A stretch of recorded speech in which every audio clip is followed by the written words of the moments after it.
Surrexit Dominus Vere, Alleluia.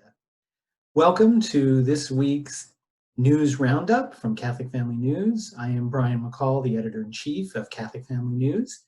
Unfortunately, my colleague Matt Gaspers cannot join me today, so you're left with me. I will try to do my best without Matt here. Today is Friday in Easter week. We are within the solemnity of Easter, and for the most important feast, traditionally, the church has said one day is not enough.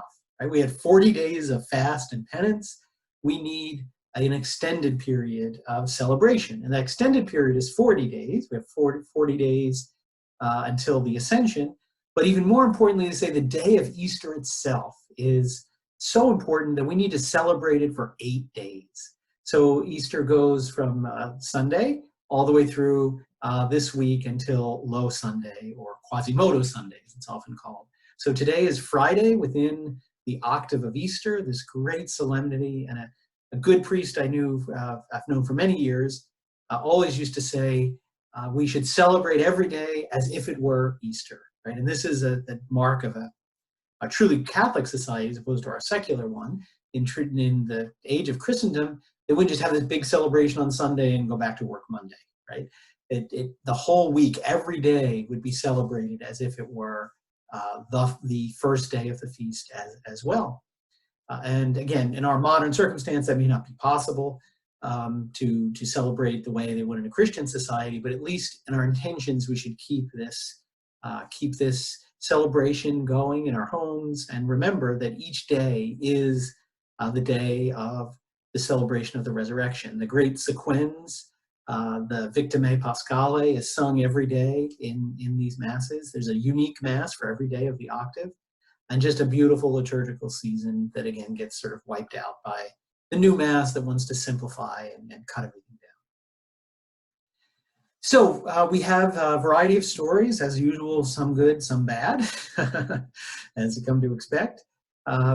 And our first one will be turning to the Vatican, which right now does not look like the picture behind me. It's empty, right, because of the COVID-19 pandemic. The Pope last week at Holy Week was pretty active, doing some strange things. As we reported last Wednesday, on the Wednesday of Holy Week, he announced yet another commission to study the question of female deaconesses, which has been answered over and over again. They're not possible. Women are not proper matter to receive the sacrament of orders, but he got the wrong answer yet again in 2016 and wants to try again. He seemed to beat this drum after releasing this note saying he'd appointed the commission by broadcasting several sermons from an empty St. Peter's last week, extolling women's role in the church and going on and on about all the women did. And again, it's fine to talk about what women did in the scriptures, but again, it seems orchestrated for his public relations campaign to say, and we don't give them enough responsibility in our day. Although none of the women whom he refers in his sermons from the Bible were deacons. Very clear, they were not. Even Our Lady, the Blessed Mother, was not ordained a deacon. And if she is not able to, that seems to tell us something. So that was one of his themes last week. Yet another theme that emerged was an Easter message that Pope Francis released and again, this is sort of a great sort of example of this sort of novel vocabulary. This was released to, and I'll read from the letter itself. It was released as an Easter message on Easter Sunday to brothers and sisters of popular movements and organizations. I don't know what that is. Popular, so hey, the popular people. And in this message, he talks about the coronavirus and some decent statements about how it's an important time, to reflect and to use this crisis. Okay, that's all fine, and to think about things on a higher level. However, he also uses it to become an advocate for Bernie Sanders' campaign. Unfortunately, he didn't realize Bernie Sanders was actually throwing in the towel. Yes, he uses this letter to promote socialism and a socialist concept. And he says, quoting from the letter, "This may be the time to consider a universal basic wage, which would acknowledge and dignify the noble essential tasks you carry out. It would ensure and concretely achieve the ideal, at once so human and so Christian, of no workers without rights." In, and he, in the Spanish, I think it's Spanish, the original expression is al salario universal, that is used in Spanish to refer to this idea of socialist universal basic income that Bernie Sanders and other democratic socialists were were advocating. And again, what do we mean by this? This is the socialist concept. Socialism's motto was each according to his merits, to eventually go to the communist motto, each according to his needs, so that every person would just be given money by the government to disconnect work from pay, that everybody would just get an equal amount of money and everybody would essentially work for free. This is the utopian socialist communist ideal, that everybody should just get what they need from the government, and the government would run the whole economy. This concept has been condemned by the church for centuries, since communism emerged, most recently by Pius XI, when he condemned this idea of the state running the government and just giving everybody money. This is different from the true Catholic understanding of a just wage. Now, a just wage is you should be paid justly for what you do. If you do a certain amount of work, you should be paid the fair value of your work.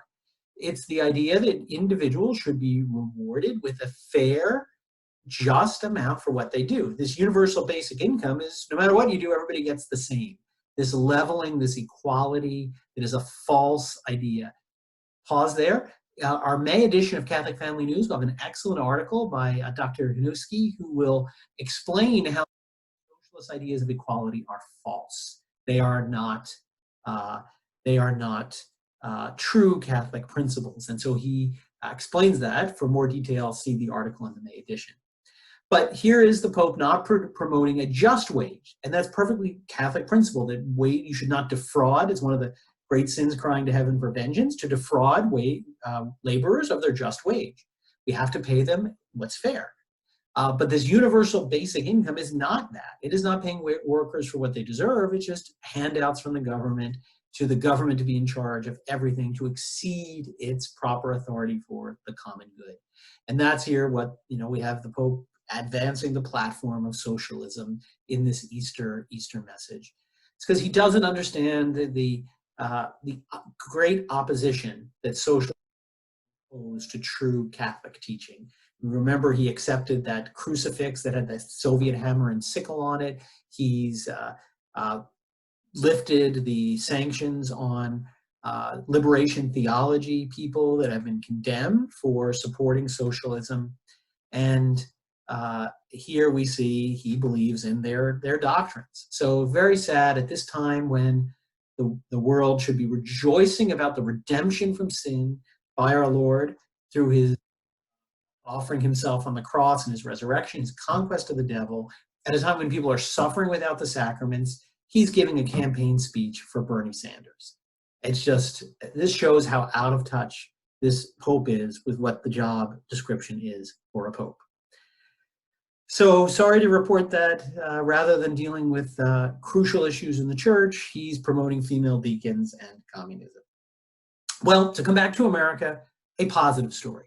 We've reported here on the complete abdication of the US bishops, who have all run to their palaces, have been nowhere to be seen during this great pandemic, and have been denying right and left the sacraments to the Catholic people, but even more importantly, the dying, those sick with the virus.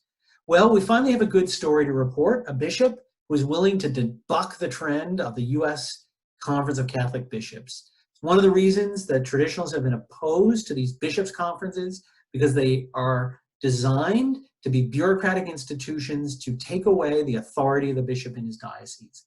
Bishops rule as monarchs of their diocese. Church has always taught okay, they can get together and have meetings and coordinate with bishops, but this thing, this entity of a USCCB cannot interfere with the bishop's authority in his own diocese. But that's the way it's played out for decades. The USCCB is like the Politburo that announces these policies and forces them on all the bishops, and they must comply. So we want to commend one bishop who is reopening the church in his diocese. And here we see him in this report by LifeSite News, Catholic News Agency, this one.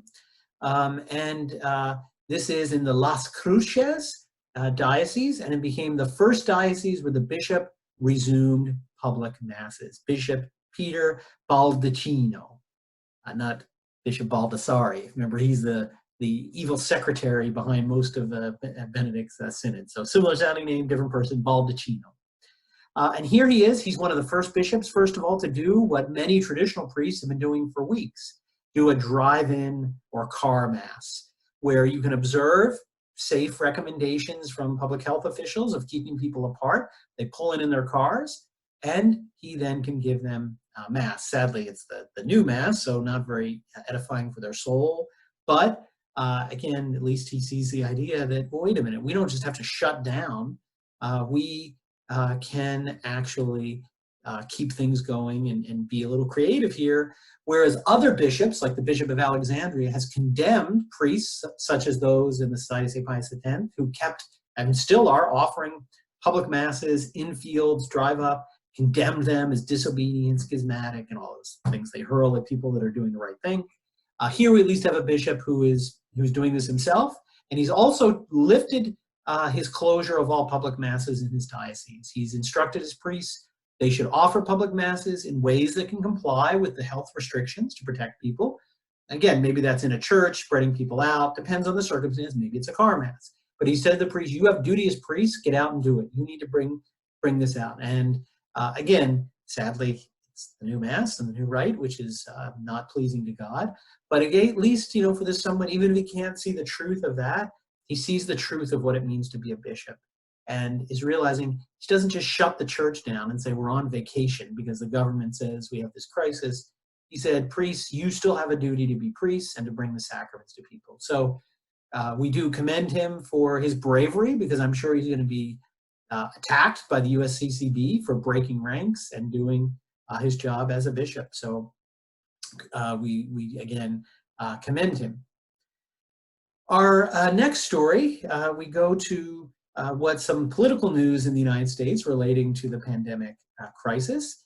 And again, God can always bring good out of evil. And one of the things that seems to be coming out of this, that God may be using this for, is to expose and get the United States out of funding an evil organization. It's one we reported on a bit last week when we talked about Bill Gates and the sort of evil globalists. And this comes from one of the president's briefings. So you weren't aware, every day the president and his coronavirus team brief the country on what's going on. The news media really doesn't cover it pretty much live because they want to clip quotes and distort it and lie about what was really said, give you a false impression. But our friends at LifeSite News, we commend them for this, run it as a live stream every day. So if you subscribe to their channel, you can watch this live, hear for yourself, not filtered through the Wall Street Journal and the New York Times and ABC. Hear what they're really saying. And then it's amazing. I've done this, and then I've read news reports, and I'll watch it, and the news report will give the opposite impression of what was said. So I commend them for getting this information out. And I want to play for you a clip of one of the things that was announced in the One News conference earlier this week about one of the decisions the president has taken in light of what's happening. Today, I'm instructing my administration to halt funding of the World Health Organization while a review is conducted to assess the World Health Organization's role in severely mismanaging and covering up the spread of the coronavirus. Everybody knows what's going on there. American taxpayers provide between $400 million and $500 million per year to the WHO. In contrast, China contributes roughly $40 million a year, and even less. As the organization's leading sponsor, the United States has a duty to insist on full accountability. One of the most dangerous and costly decisions from the WHO was its disastrous decision to oppose travel restrictions from China and other nations. They were very much opposed to what we did. Fortunately, I was not convinced and suspended travel from China, saving untold numbers of lives. Thousands and thousands of people would have died. Had other nations likewise suspended travel from China, countless more lives would have been saved. Instead, look at the rest of the world, look at parts of Europe, other nations and regions who followed WHO guidelines and kept their borders open to China, accelerated the pandemic all around the world. Well, there you have it. The WHO, which is misnamed the World Health Organization, should be called the World Contraceptive Organization, since one of their main goals is to spread abortion and contraception around the world. One of their major supporters, Bill Gates. We talked about in our episode last week. Go back and watch the Wednesday of Holy Week episode if you want to know what we mean by that. They are an evil organization masquerading as a health organization that are out to promote libertine excesses, such particularly abortion and contraception. This is all documented. Yeah, LifeSite News has done another good job documenting this as well as others. And again, one of the good things about this, who is the #1 sponsor of it? The United States. $500 million a year. You heard 400 to 500 million a year we're pouring into this cesspool. Well, fortunately, the president has enough common sense to say, what are we getting out of this? Not only are we getting nothing, they actually seem complicit. And he's made clear that there's evidence that they were cooperating with China to cover up and hide this. And when he tried to take measures to protect people, like saying they're sick people, stop them from coming to our country, they opposed him and fought it and made the situation worse. So as you say, why are we going to pay you if you're not even doing your job? Well, maybe if they were doing their job and actually studying diseases and not being a puppet of China to promote China's favorite one-child policy of having abortion contraception, they would have had time to actually do their job. So again, commend the president for ratcheting back the power of this bad organization and stopping the United States from our tax dollars going to support its horrible activities. So again, perhaps it's another good example of where a good result. This would have been unimaginable under President Obama that this could happen. So really happy that we have this sort of attack. Now, believe me, they're going to go after him. These globalists who are going to go after him for doing this. We'll see how long this lasts, but at least for now, your tax dollars aren't getting sent to this place. Okay, another story. We'll look back at another bishop. So the tale of two bishops. We had Bishop Baldacchino, who was acting like a bishop, and we will go to another old villain du jour in Catholic Family News. There he is, Cardinal Blaise Cupich of Chicago. There he is. He is infamous for being the tool of Pope Francis for sort of advancing his agenda in America. He has been an enemy of the traditional Mass and traditional doctrine, supported these gross abuses that are such as the communion to the divorced and purportedly remarried, to tolerating sodomy and other crimes against nature, to promote this attempt to obscure and quote-unquote change Catholic moral doctrine. He also was tapped by Pope Francis to cover up the sex abuse scandals. He is who Pope Francis brought in for that sham meeting in the Vatican we talked about on several of these programs. Well, what did he do lately? Nothing good. Well, in the midst of this pandemic, what does Cupich do? And this is reported by LifeSite News. He dismisses the power of prayer. We don't need prayer in an epidemic. This is a bishop. So we have one of the worst health crises since 100 years. What does the church usually do? This is time to pray more. These are chastisements from God to wake us up out of our stupor and to turn to him. These are great opportunities for grace where we can turn more to prayer. What's he saying? Prayer has nothing to do with it. This is all science and reason. He dismissed the importance of prayer, and this was in a to combat the coronavirus. He says religion is not magic where we just say prayers and think things are going to change. He said this in a radio interview with WBBM Radio on April the 9th. He said, God gave us a brain and the gift of intelligence. We have to use this in the moment, not prayer. I added the not prayer. He says we have to use this. Again, this is classic rationalism, naturalism, agnosticism. Prayer is just useless. We just have to use our brains and we can do everything on our own. We don't need God. This is the philosophy that he's putting forward.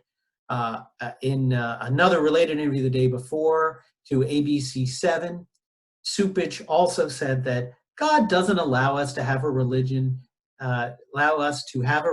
into guy doesn't even know grammar, I guess.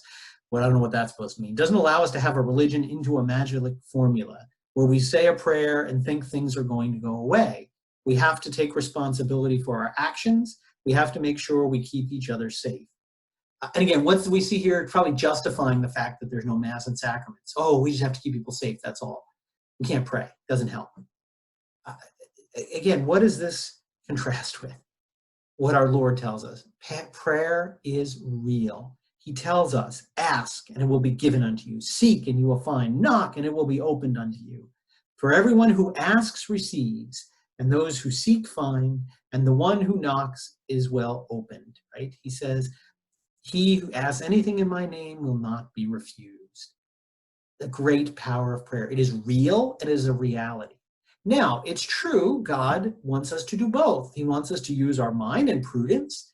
Right? He doesn't want us to presume God's goodness. So we don't basically say, I'm going to go swab someone's throat and stick coronavirus in my mouth and pray that I don't get it. No, that would be tempting God. That's clearly wrong.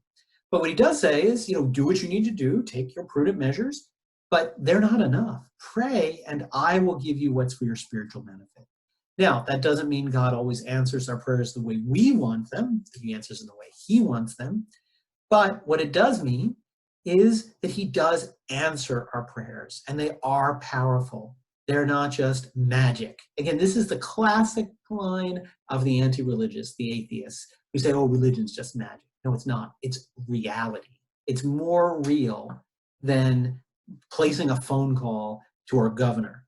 It is more real because God has all power. All power has been given to me on earth, right? Our Lord told us. And so our prayers are real. That's why many traditional priests are adding the collect for times of epidemic in all the masses they offer and are saying votive masses when possible in times of epidemic, because we know that is what brings an end to these, imploring God's mercy when his time is ready. So again, this is despicable. Again, the way these bishops have acted to take away the sacraments and then to basically mock people who are praying for the end of the epidemic. That is not Catholic and not what we should expect of a Catholic bishop. But we've never really expected much Catholic coming from Blaise Supich, as we've documented for years in Catholic Family News. All right, we have one more story here, and fortunately, it's again another positive story that we can commend a member of the hierarchy. There are not many times when we can do this, so we are fair in our reporting. We are very critical, as we just were when we need to be. But when someone does something good, even if imperfect, right? Even if not perfect, we are willing to say that. So Cardinal Sarah, whose picture we see here, who is, for now at least, the prefect of the Congregation for Divine Worship. I say for least because he's certainly on Pope Francis's hit list, one of the people Pope Francis does not like. We reported for several months ago in the book that he and Benedict released that challenged the Pope on this female deacon, Mary priest thing, and the Pope really went after him. So he is certainly not in the inside circle of the Pope. But what did he say recently that, again, is we want to commend him for? Well, in the midst of the COVID-19 pandemic, He spoke about it as, first of all, being a parable that should lead us to ponder our dependence on God. So unlike Supich, who says, it's a parable for us to say how great we are. We have minds. We can figure this all out. We don't need God. Cardinal Sarah says, no, we should realize we are totally dependent on God. And we need to discover these true values of entrusting ourselves to God. And this is the Catholic approach, not Supich's. So again, really good reflection on what we can gain from this time. Then he went on to comment on these bishops that are denying the sacraments and denying priests to bring consolation in the sacraments to those dying, particularly the last rites. He insisted, quoting from a report in LifeSite News, "No one has the right to deprive a sick or dying person of the spiritual assistance of a priest. It is an absolute and inalienable right."